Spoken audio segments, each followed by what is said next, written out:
Good Monday morning. Today is Monday, March 30th, and I'm going to pick back up with Texas History Weekly, Week 13, Friday. So the question was asking, how many square miles does Texas cover? We talked about what a square mile was when we were talking about the census and population before we got out for spring break. And so just to refresh your brains, a square mile would be a mile in each direction completing a square. Okay, so if you think about how far is a mile, that's about 4 laps around the track. So you think flatten out that one direction, flatten it out the other direction, and so on until you make the square, and that's a square mile. So the question is asking, how many square miles does Texas cover? All right, the answer to that is 268,601 square miles. Okay, so to see that written out, 268,601, and I better write square miles. That's a lot of space.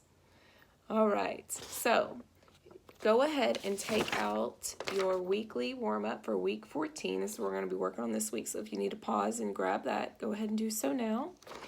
And so we're looking at, on Monday, it kind of shifts a little bit to talk about the Civil War, and then it's going to return to just being strictly about Texas for the rest of the week.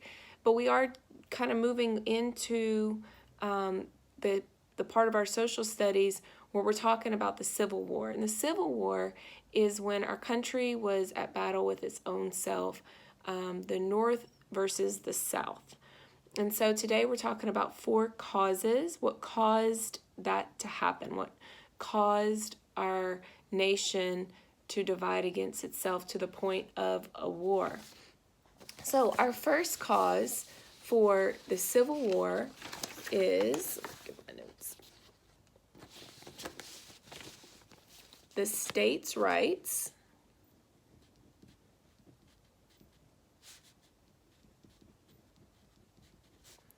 versus the Union.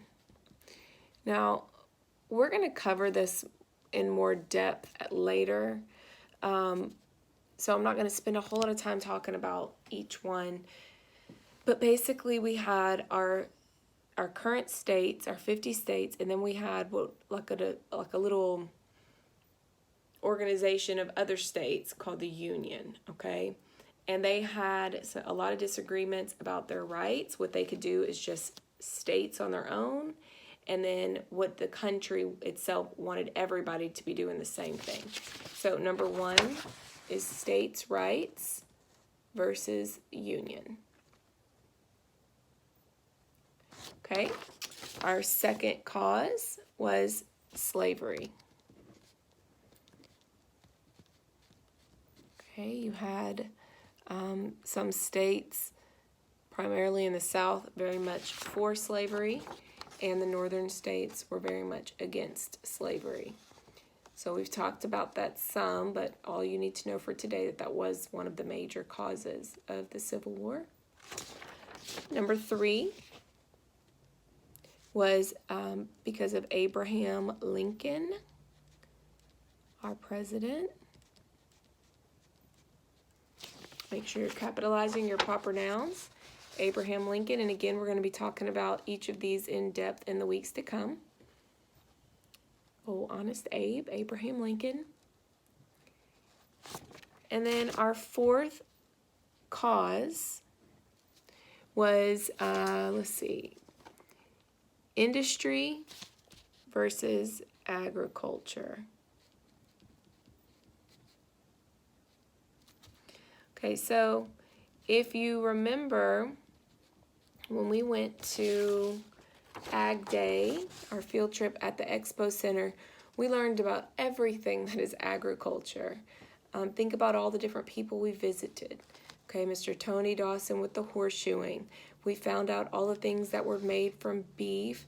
We got to see chickens. We got to see, having a hard time even remember that far back, honey making and bees and everything. All of that was agriculture. So you had that, and versus your industry, which is going to be more like your big businesses, okay, in cities and technology, okay. So at the time, industry versus the agriculture was one of the reasons behind the Civil War. But we're going to learn more about that in depth in the weeks to come. All right, so tomorrow we'll pick back up with Tuesday. It kind of jumps back to the Alamo and the fight for independence for Texas. So kind of jumping around on the timeline of our country here, but that's okay. We're going to roll with it. Have an awesome day.